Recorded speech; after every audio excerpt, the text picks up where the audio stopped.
अब इन तमाम बातों, लॉजिक, तर्कों और हकीकतों को जानने के बाद इस सवाल का जवाब भी साफ हो गया है। इसीलिए क्योंकि इस्लाम ही वो मजहब है जो सच पर खड़ा है, इस्लाम ही अल्लाह का भेजा हुआ सच्चा दीन है और नबी मोहम्मद सल्लल्लाहु अलैहि वसल्लम ही अल्लाह के आखिरी सच्चे रसूल है। अस्सलाम वालेकुम वरहमतुल्लाहि वबरकातुहू। उम्मीद है आप सब खैरियत से होंगे। मैं भी अल्हम्दुलिल्लाह, अल्लाह का लाख लाख शुक्र है, एहसान है खैरियत से। आज इंशाअल्लाह जिस वीडियो रिएक्शन देने आ रहे हैं, नूर हदीस चैनल का नाम है और इनके चैनल का लिंक डिस्क्रिप्शन बॉक्स में दे दूंगा। आप लोग उनके चैनल सब्सक्राइब करिएगा और मेरी वीडियो को एंड तक देखिए। दोस्तों, आज की वीडियो बड़ी इंपॉर्टेंट है, बड़ी बेहतरीन है, बड़ी इबरत वाली है। इस वीडियो को एंड तक देखिएगा और दूसरों को शेयर जरूर करिएगा। दोस्तों, पूरी दुनिया में 4300 मजहब है, 4300 मजहब हैं और किस मजहब के कितने मानने वाले हैं, यानी कि करोड़ 2 करोड़ जितने भी हर मजहब के अलग अलग मानने वाले हैं। और सबसे अफजल मजहब कौन सा है, आइए जानते हैं इस वीडियो के जरिए से। वीडियो एंड तक जरूर देखिएगा, जितना हो सके इसको शेयर जरूर करिएगा। दोस्तों, कि पूरी दुनिया में 4300 मजहब यानी कि 4300 मजहब हैं और उनमें सबसे अफजल मजहब, सबसे अच्छा मजहब कौन सा है, आइए जानते हैं इस वीडियो के जरिए से। और वीडियो को शेयर जरूर करिएगा और ये भी जानेंगे कि किस मजहब के कितने मानने वाले हैं, क्योंकि तादाद कितनी है। तो वीडियो एंड तक देखिएगा, अपनी कीमत कमेंट बॉक्स में जरूर बताइएगा। तो चलिए वीडियो स्टार्ट करते हैं, फिर इंशाअल्लाह बात करते हैं। दुनिया में तकरीबन 230 करोड़ ईसाई, 200 करोड़ मुसलमान, 110 करोड़ हिंदू, 50 करोड़ बौद्ध और करीब 1.5 करोड़ यहूदी है। और अगर सारे मजहबों को मिलाकर देखा जाए तो दुनिया में लगभग 4300 के करीब मजहब मौजूद है। अब ऐसे में एक सवाल बहुत नेचुरली दिल में आता है, इतने सारे मजहबों में से सिर्फ इस्लाम को ही क्यों चुना जाए? हमें कैसे यकीन हो कि इस्लाम ही सच्चा मजहब है? क्या ये बात सिर्फ यकीन से मानी जाए या इसके पीछे कोई दलील और लॉजिक भी है? अब इस सवाल का जवाब हम एक दिलचस्प तरीके से समझने की कोशिश करेंगे। ये तरीका मशहूर फिलोसोफर डेकार्ट ने पेश किया था। इसे कहते हैं कार्टेशियन स्पेक्टिसिज्म। नाम भारी है लेकिन तरीका बड़ा आसान है। सोचिए, आपके पास एक टोकरी है जो सेबों से भरी हुई है। आपने हाथ डाला, एक ताजा अच्छा सेब निकाला और दोबारा हाथ डाला, इस बार एक सड़ा हुआ सेब निकला। अगर आप हर बार ऐसे ही हाथ डालकर अंदाजा लगाते रहे कि कौन सा सेब अच्छा है और कौन सा खराब, तो ना सिर्फ वक्त जाया होगा बल्कि आप थक भी जाओगे। तो समझदार तरीका क्या होगा? पूरी टोकरी को खाली कर दो, फिर एक एक करके हर सेब को जांचो और जो भी सही और ताजा लगे बस उसी को वापस टोकरी में रखो। अब चलिए, जो तरीका हमने सेबों की टोकरी के साथ अपनाया था वही तरीका अब हम मजहब के मामले में अपनाते हैं। सवाल ये है, क्या हम वाकई 4300 मजहबों को एक एक करके परख सकते हैं? सच कहूं तो नहीं, ये काम सिर्फ नामुमकिन है बल्कि बेइंतहा थकाने वाला भी है। इसीलिए हम वहीं से शुरुआत करते हैं जहां से सब कुछ शुरू हुआ, यानी इस पूरी कायनात से, ब्रह्मांड से। और सबसे पहला सवाल, क्या वाकई कोई खालिक क्रिएटर है? कोई भगवान, खुदा, ईश्वर वगैरह वजूद रखता भी है या नहीं? अब आप सोच रहे होंगे कि इस सवाल का जवाब देने के बहुत से तरीके हो सकते हैं, लेकिन आज हम इसका जवाब उसी ब्रह्मांड से लेंगे जिसे हम सब अपनी आंखों से देख सकते हैं, महसूस कर सकते हैं। क्योंकि जब हम इस कायनात को समझेंगे तो शायद हमें उसके बनाने वाले का भी कुछ अंदाजा हो जाएगा। अब मैं आपको एक मिसाल देता हूँ, ध्यान से सुनिए और सोचिए।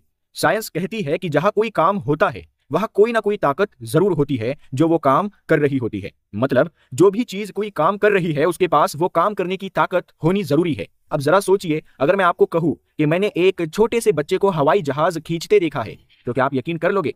नहीं ना, आप फौरन कहोगे नहीं भाई, ये मुमकिन नहीं, ये बच्चा अकेले ऐसा नहीं कर सकता। आप शायद ये सोचोगे कि जरूर उस बच्चे के पीछे कोई बड़ा इंसान होगा या कोई मशीन लगी होगी जो असल में उस जहाज को खींच रही हो। क्यों? क्योंकि हमारी आंखें भले कुछ देख ले लेकिन हमारी अकल मानती है कि बिना ताकत के इतना बड़ा काम नहीं हो सकता। तो हमारा दिमाग फौरन पूछता है, असल ताकतवर कौन है, असल करने वाला कौन है? हम उसे ढूंढने लगते हैं। अब चलिए, यही सोच हम इस पूरी कायनात पर लागू करते हैं। मिसाल के तौर पर हम सब कहते हैं कि गाय दूध देती है, लेकिन जरा रुक कर सोचिए, क्या गाय को पता है कि अमीनो एसिड क्या होते हैं या इंसानों के जिस्म को कौन कौन से पोषक तत्व चाहिए? नहीं ना। फिर भी गाय ऐसा दूध बनाती है जो इंसानों के लिए फायदेमंद होता है, जो बच्चों को सेहत देता है, बूढ़ों को ताकत देता है। और वो ये दूध बनाती है ऐसी चीजें खाकर जो देखने में बिल्कुल मामूली लगती है, जैसे घास।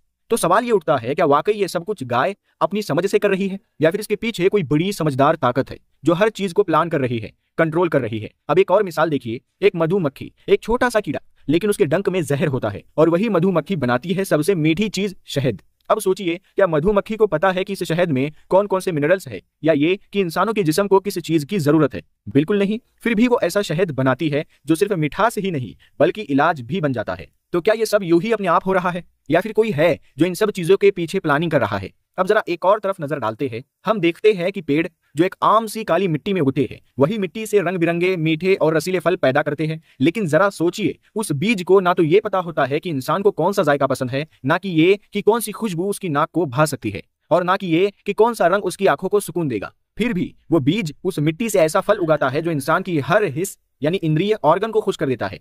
जायका, रंग, खुशबू, सेहत, सब कुछ एक साथ। अब सवाल उठता है, क्या ये सब कुछ यूं ही अपने आप हो रहा है, या फिर इसके पीछे कोई हुनरमंद, समझदार और ताकतवर जात है जो हर चीज को सोच समझकर बना रही है, जो जानती है कि इंसान को क्या चाहिए और उसे कब, कहां और कैसे देना है। अब जरा और गहराई से सोचिए, वो छोटा सा बीज जिसे ना खुशबू का अंदाजा है ना स्वाद का इल्म, वही बीज सैकड़ों ऐसे फल पैदा करता है जिनमें जायका भी होता है, खुशबू भी, रंग भी और सेहत के फायदे भी। अब यहाँ मेरी अकल बीच में आती है और साफ कहती है, जिन्हें हम काम करने वाला समझ रहे थे, असल में उनके पास तो वो काबिलियत है ही नहीं। मतलब जो दे रहे हैं उनके पास वो चीज है ही नहीं, तो फिर दे कैसे रहे हैं। अब सोचिए, कितना अजीब है ना। कुछ चीजें हमें ऐसी नेमतें दी जा रही है जो उनके पास खुद मौजूद नहीं है, और ये बात तो हम रोज की जिंदगी में मानते नहीं। चलिए इसे एक और आसान मिसाल से समझते हैं। मान लीजिए मेरे हाथ में एक कपड़ा है, लेकिन आप मेरे हाथ नहीं देख पा रहे। अब वही कपड़ा एक कलम उठाता है और एक कविता लिखता है या फिर एक तस्वीर बना देता है, तो आप क्या कहेंगे?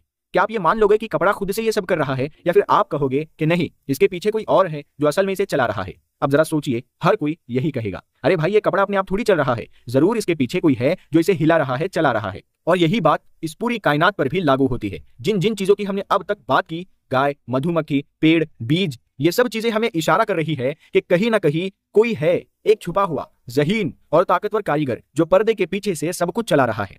अगर हम इन मिसालों को दिल से समझ ले तो हमारे अंदर की आंखें देख सकती है कि हाँ, एक सच्चा क्रिएटर वजूद रखता है। एक जात जरूर है जो हमें हमारी जरूरतों से पहले जानती है, जो हर चीज को सोच समझ कर चला रही है। अब जब हमने ये मान लिया कि एक क्रिएटर, एक खालिक जरूर है, तो कुछ मजहब और सोचे, जैसे बौद्ध धर्म, जैन धर्म, या कुछ फिलोसॉफी जैसे नास्तिकता, नेचुरलिज्म और स्केप्टिसिज्म, ये सब अब बाहर हो जाते हैं।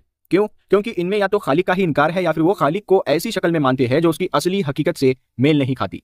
तो अब बारी है दूसरे फिल्टर की। इस बार हम एक और तरीका अपनाते हैं जिसे हम कहते हैं कंपैरिजन मेथड।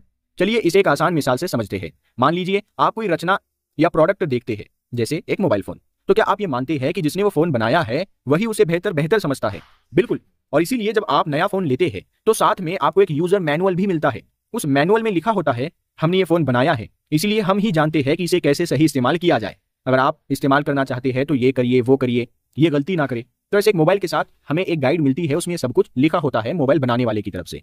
यानी जिसने चीज बनाई है उसे ही सबसे ज्यादा हक है ये बताने का कि वो चीज कैसे चलेगी। और ये तो सिर्फ एक फोन की बात है। अब जरा सोचिए, जब एक मामूली चीज जैसे एक फोन के लिए भी एक गाइड बुक होती है, तो क्या ये मुमकिन है कि इस पूरी इंसानियत को बनाने वाला, जिसने हमें सोचने, समझने और महसूस करने की ताकत दी, वो हमें बिना किसी हिदायत, बिना किसी गाइड के छोड़ दे? क्या ये मुमकिन है कि जिसने पूरी कायनात बनाई वो हमें बस यूं ही भटकने के लिए छोड़ दे? बिल्कुल नहीं। और यही सवाल हमें एक और अहम मोड़ पर लाता है, क्या वाकई उस खालिक ने हमें कोई पैगाम भेजा है, कोई किताब, कोई रसूल, कोई नबी? इतिहास इस बात का गवाह है कि इंसान हमेशा से कुछ बुनियादी सवाल पूछता आया है। मैं कौन हूँ? मैं कहाँ से आया हूँ? मेरा मकसद क्या है? मरने के बाद क्या होगा? अब सोचिए, क्या यह मुमकिन है कि जिस खालिक ने मुझे इतनी समझ, अकल और दिल दिया कि मैं ऐसे गहरे सवाल पूछ सकूं, वही मुझे कोई जवाब ना दे? क्या वो मुझे बस यूं ही छोड़ देगा कि मैं अंधेरे में टटोलता रहूं, भटकता रहूं? नहीं, वो जरूर मुझसे बात करेगा। वो जरूर मुझे बताएगा कि उसे मुझसे क्या चाहिए। वो जरूर मुझे भेजेगा कोई यूजर मैनुअल, कोई किताब, कोई पैगाम जो मुझे मेरी जिंदगी का मकसद समझाए। और यही से हमें ये बात समझ आती है, वो सच्चा धर्म जिसकी हमें तलाश है, वो ऐसा धर्म होना चाहिए जो किसी किताब पर डिपेंड हो, आधारित हो। एक इलाही पैगाम, एक रोशनी जो इंसान को उसका असली रास्ता दिखाए। अब जब हमने दूसरा फिल्टर लगाया तो कुछ और सोचे और पंथ खारिज हो जाते हैं। देखिए दोस्तों, अब हम हर एक धर्म को हटाते जा रहे हैं तो देखते हैं आखिर में क्या बचता है। जैसे शिंतो धर्म या वो परंपराएं जो बस एक संस्कृति या रिवायत बनकर रह गई है, जिनके पास कोई साफ गाइडेंस, कोई आसमानी किताब या इलाही हिदायत नहीं है। लेकिन यहाँ एक और बड़ा सवाल उठता है, क्या सिर्फ किताब होना ही काफी है? चलो इसे एक जिंदगी से जुड़ी मिसाल से समझते हैं। स्कूल में किताबें मिलती है, लेकिन अगर कोई टीचर ना हो तो हम वो किताबें खुद से कैसे समझेंगे? हर लाइन का मतलब, हर सवाल का जवाब क्या हम खुद से निकाल पाएंगे? नहीं। कई बार तो किताबें हमारे लिए सिर्फ अल्फाज बनकर रह जाती है, जब तक कोई शिक्षक ना हो जो हमें उनका सही मतलब समझाए। एक ऐसा टीचर चाहिए हमें वो बातें समझाए जो हम खुद ना समझ पाए, जो हर स्टूडेंट्स की समझ, कमजोरी और जरूरत को समझे और हर किसी को उसकी जबान और लेवल में समझाए। अब आप समझ ही गए होंगे कि मैं ये मिसाल क्यों दे रहा हूँ। बिल्कुल उसी तरह जिस सच्चे मजहब की हम तलाश कर रहे हैं, उसमें सिर्फ किताब नहीं बल्कि एक समझदार, सच्चा और ईमानदार रहबर भी जरूरी है। एक नबी, एक पैगंबर जो उस किताब को जी कर दिखाए, जो उस गाइड बुक का प्रैक्टिकल वर्जन बने। और जो हमें अपनी बातों और अमल से समझाए कि उस किताब को कैसे अपनाना है। जैसे स्कूल में उस्ताद सिर्फ किताब के अल्फाज नहीं पढ़ाता, वो कहानियों, मिसालों और अपने अंदाज से समझाता है ताकि हर बच्चा चाहे तेज हो या कमजोर समझ सके। ठीक वैसे ही हमें चाहिए कोई ऐसा इंसान जो सिर्फ किताब न पढ़ाए बल्कि दिखाए कि उस किताब पर असल जिंदगी में कैसे चला जाता है।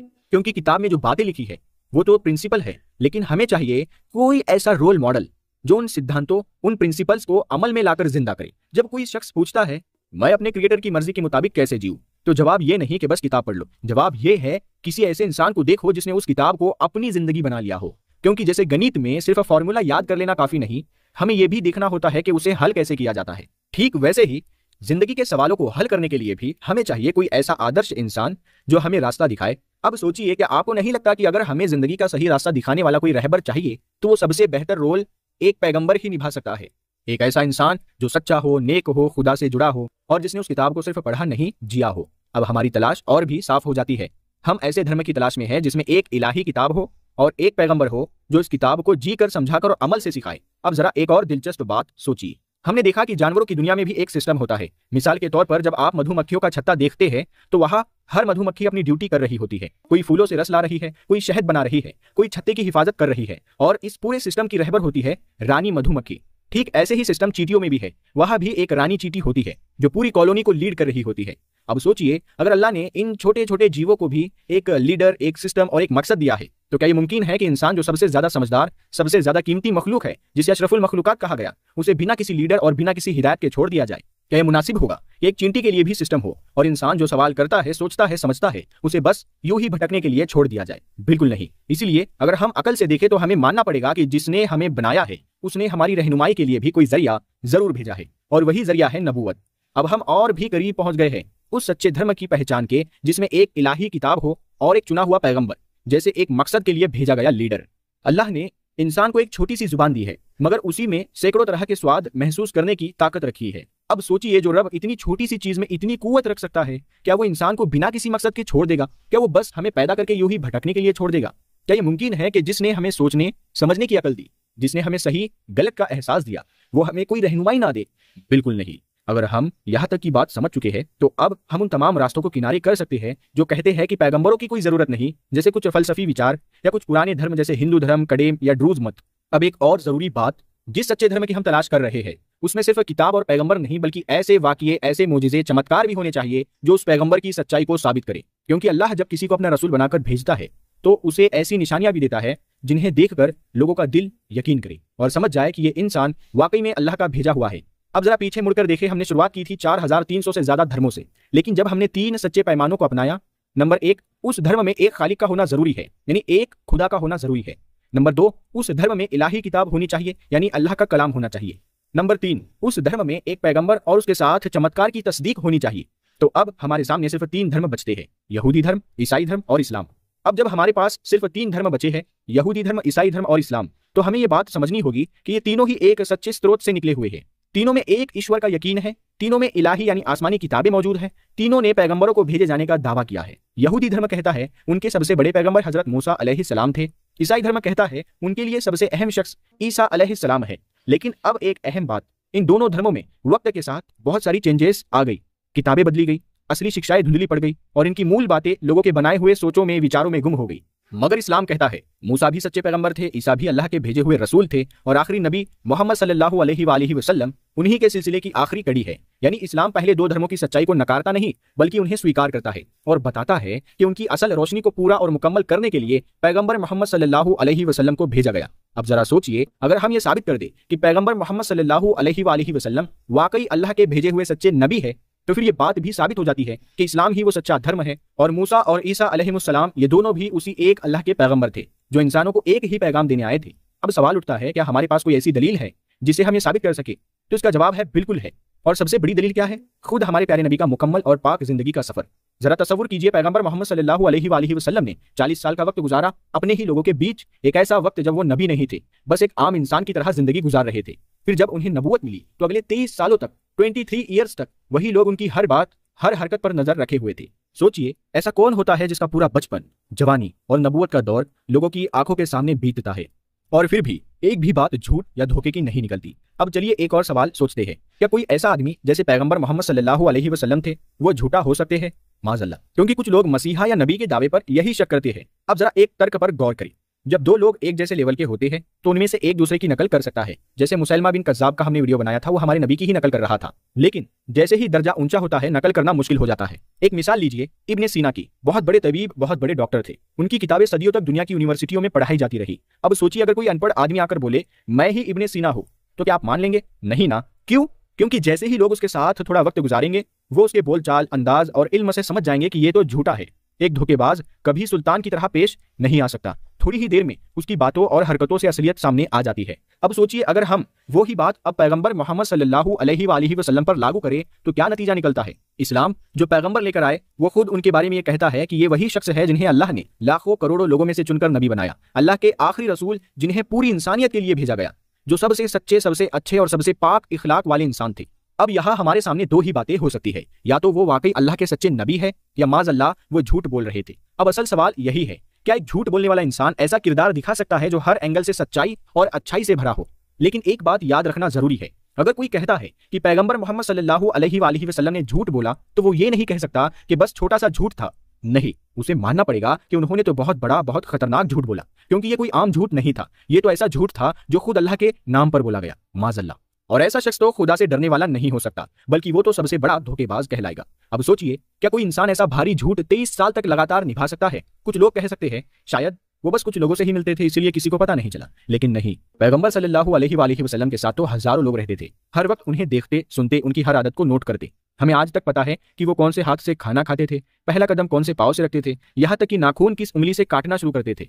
इतिहास में किसी और शख्स की जिंदगी इतनी बारीकी से नहीं लिखी गई जितनी हमारे प्यारे नबी की। अब जरा सोचिए अगर लोगों को पैगंबर मोहम्मद सल्लल्लाहु अलैहि वसल्लम की बातों में कोई दोगलापन दिखता तो क्या वो उनके साथ खड़े रहते? क्या वो उनके लिए इतनी परेशानियां सहते? बिल्कुल नहीं। असल बात तो यह है कि सिर्फ मुसलमान ही नहीं बल्कि वो लोग भी जो उनकी नबूवत को नहीं मानते थे वो भी उन्हें बहुत करीब से जानते थे। नबी बनने से पहले वो उन्हीं लोगों के साथ रहते थे, वही माहौल, वही समाज, कोई पर्दा नहीं था। उनकी फैमिली बैकग्राउंड, उनका चाल चलन, हर चीज सबके सामने थी और सबका ये यकीन था कि ये इंसान झूठ नहीं बोल सकता। इतना ही नहीं, नबी बनने से पहले ही लोग उन्हें एक खास नाम से पुकारते थे। वो नाम ये था अल अमीन, यानी सबसे भरोसेमंद इंसान। अब सोचिए जिस इंसान को उसके दुश्मन भी भरोसेमंद कहे, क्या वो अल्लाह के नाम पर झूठ बोल सकता है? अब सबसे हैरान करने वाली बात यह है कि जिन लोगों ने नबी सल्लल्लाहु अलैहि वसल्लम की नबूवत को नहीं माना, सोचिए वो लोग जिनका उनसे अकीदे का कोई ताल्लुक नहीं था, वो भी अपनी कीमती चीजें उन्हीं के पास अमानत के तौर पर रखते थे। क्यों? क्योंकि उन्हें यकीन था कि ये शख्स कभी हमारा नुकसान नहीं करेगा। नबूवत से पहले भी और नबूवत के बाद भी कोई कभी ये नहीं कह पाया कि उन्होंने धोखा दिया या झूठ बोला। बस एक ही इल्जाम लगाया गया कि वो जादू करते हैं, टोना करते हैं, क्योंकि उनके पास कोई और बहाना ही नहीं था। अब सोचिए अगर कोई शख्स झूठ बोलने चले तो क्या वो उस वक्त बोलेगा जब उसे कोई फायदा ही ना हो, बल्कि उल्टा उसे परेशानियां ही मिल रही हो। पैगंबर मोहम्मद सल्लल्लाहु अलैहि वसल्लम का हाल ये था कि कई बार लगातार रोजे रखते और भूख की हालत में सहरी और इफ्तार के बिना रहते। कभी उनके पास खाना नहीं होता, कभी कई दिन तक पेट खाली रहता। क्या कोई इंसान इतनी तकलीफें सिर्फ एक झूठ को निभाने के लिए झेलेगा? बिल्कुल नहीं। आयशा रज़ियल्लाहु ताला अन्हा बताती है कि कई बार ऐसा होता था कि 2-2 महीने तक उनके घर में चूल्हा नहीं जलता था। क्या खाया जाता था? सिर्फ एक खजूर और पानी जैसी साधारण चीजें। अब सोचिए जो शख्स खुद को नबी कह रहा है अगर वो झूठा होता तो क्या ऐसा झूठ निभाने के लिए इतनी भूख, इतनी तकलीफें उठाता? वो रातों को घंटों इबादत करते थे, तहज्जुद की नमाज पढ़ते थे। आप जानते हैं तहज्जुद क्या होती है? ये वो नमाज है जो रात के आखिरी हिस्से में जब सब सो रहे होते हैं, कोई देखने वाला नहीं होता, तब उठकर सिर्फ अल्लाह के लिए पढ़ी जाती है। और ये नमाज आम मुसलमानों के लिए नफल है, यानी ऐच्छिक है। वो चाहे तो पढ़े चाहे तो ना पढ़े, लेकिन नबी सल्लल्लाहु अलैहि वसल्लम के लिए ये फर्ज यानी जरूरी थी और वो इसे कभी नहीं छोड़ते थे। अब सवाल ये है अगर वो एक झूठा आदमी होते तो क्या हर दिन हर रात खुद को इतनी मुश्किलों में डालते? जो धर्म वो लेकर आए थे उसे उन्होंने 23 साल तक 23 ईयर्स तक खुद सबसे बेहतर तरीके से जिया। जो बातें उन्होंने दूसरों से कही वो खुद उस पर सबसे पहले अमल करते। वो ज्यादा नमाजें पढ़ते, सबसे ज्यादा गुनाहों से डरते, सबसे पहले अल्लाह से माफी मांगते। अब आप ही बताइए अगर कोई इंसान दुनिया का सबसे बड़ा झूठा होता तो क्या उसमें ये सब खूबियां होती? क्या भूख, तकलीफ, नमाजें, आंसू, इबादत सिर्फ एक झूठ निभाने के लिए होती है?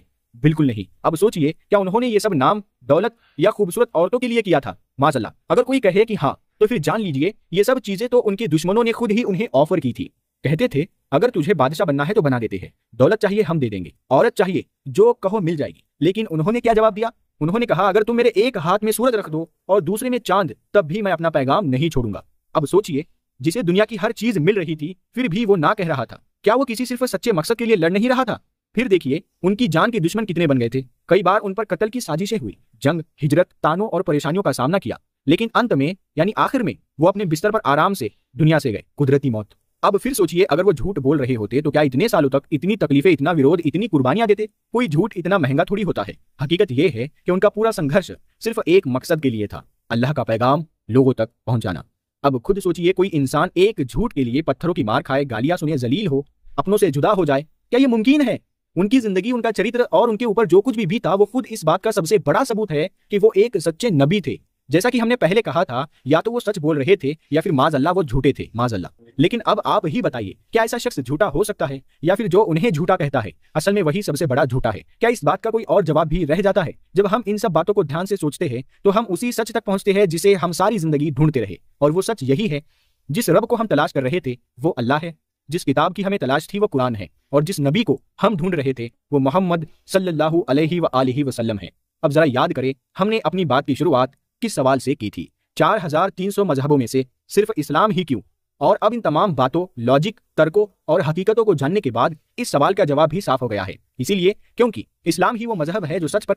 तो दोस्तों, ये तमाम रिएक्शन जो आपने देखा, 4300 पूरी दुनिया में इतने मजहब हैं, और मजहब के कितने मानने वाले, यानी इनकी तादाद कितनी है, इनकी क्वांटिटी कितनी है, ये भी जाना हमने इस वीडियो के जरिए से।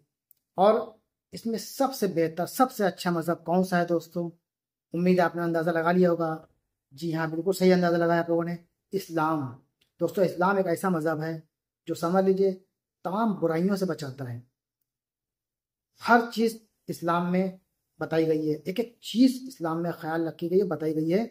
अल्लाह ताला ने कुरान के जरिए से बता दिया है इस्लाम के बारे में, इस्लाम कैसे फॉलो करना है, किस तरह से करना है, एक एक चीज़ अब बता दिया। और हमारे प्यारा का नबी पाक सल्लल्लाहु अलैहि वसल्लम ने करके दिखाया, इस दुनिया में, ज़ाहिरी दुनिया में करके दिखाया। आप खुद भूखे रहते थे, कई कई दिन फाके रहते थे, लेकिन अपनी उम्मत को दर्श दिया है कि मेरी नकल उतारो और जन्नत में जाओ। इस्लाम जब इस दुनिया में नहीं था दोस्तों, तो लोग, एक बेटी पैदा होती थी उसको जिंदा दफना देते थे। इस्लाम जब आया है, हमारे प्यारे का लाए, तो उस पर रोक लगाई। औरतों के हुकूक क्या हैं, बच्चों को, बीवी के, माँ बाप, भाई बहन, सब के हुकूक के बारे में बताया इस्लाम ने। तो इस्लाम बेहतर मज़हब, सबसे अच्छा मज़हब है। तो इस वीडियो को यहीं ख़त्म करते दोस्तों। वीडियो को ज़्यादा से ज़्यादा शेयर करिएगा। मिलेंगे इंशाल्लाह आपने नेक्स्ट वीडियो में। तब तक के लिए अस्सलाम वालेकुम व रहमतुल्लाहि व बरकातहू।